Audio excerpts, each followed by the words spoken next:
31 जुलाई मुंशी प्रेमचंद का जन्म दिवस, जिन्होंने अपनी सार्थक, प्रभावी, सकारात्मक लेखन शैली से समाज के दलित, शोषित, कुचलित, पीड़ित व्यक्तियों के जनजीवन को उजागर किया।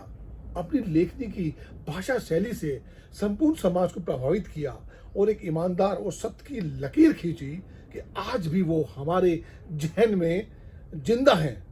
और कहीं कहीं बहुत बहुत सी कहानियां ऐसी प्रतीत होती हैं कि आज भी समाज में वही कहानियां विचरण कर रही हैं। उसका निदान, जिस समस्या का समाधान वो कहानियों के रूप में चाह रहे थे, समाज उसको जीवित रखे हुए है।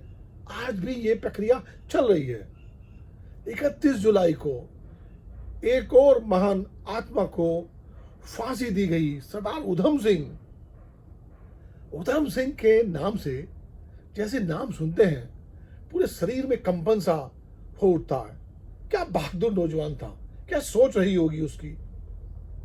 जलियांवाला बाग हत्याकांड के बाद जिस प्रकार से उसने विदेश में जाकर जनरल डायर को मारा है, ये सबके बूते की बात नहीं है। और जब उसको फांसी दी गई और उसकी मुट्ठी खोली गई तो उसकी मुट्ठी में भगत सिंह का चित्र मिला। आप सोचिए, ये जो महान योद्धा है, महान शूरवीर हैं, क्रांतिकारी हैं, जिन्होंने माफी नहीं मांगी, मजबूर किया गया माफी मांगने को, नहीं मांगी माफी, फांसी के फंदे को चूमा। इसलिए चूमा कि जन क्रांति हो, जन आंदोलन हो, उस क्रांति का स्वरूप इस प्रकार से हो कि संपूर्ण भारतवंश में एक चेतना जागृत हो, युवाओं में जोश पैदा हो।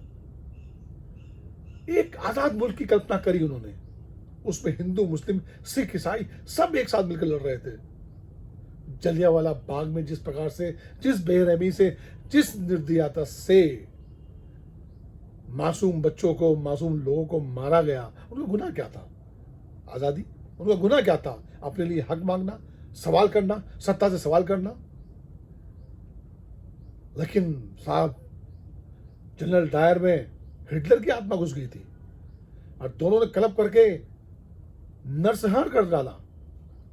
लेकिन सल्यूट है हमारे देश के नौजवानों को, उस देश के योद्धाओं को, जिन्होंने एक मिसाल कायम की है कि हम तो तुम्हें घर में घुस के मारेंगे, ऐसे ही मारेंगे।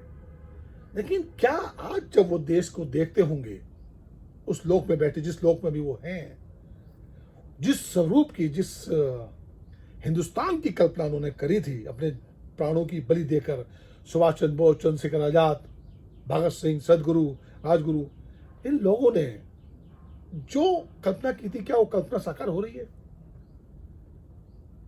जिस जातिवाद और हिंदू मुस्लिम का बीज बोकर ये अंग्रेज गए थे, उसको ये सत्ता, वर्तमान सत्ता जिंदा रखे हुए है।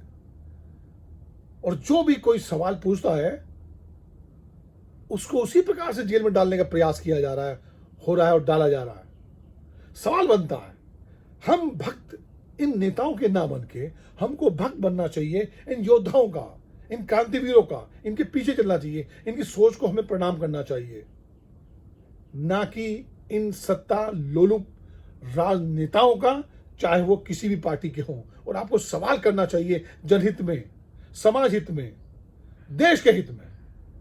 सवाल तो बनता है। नमस्कार।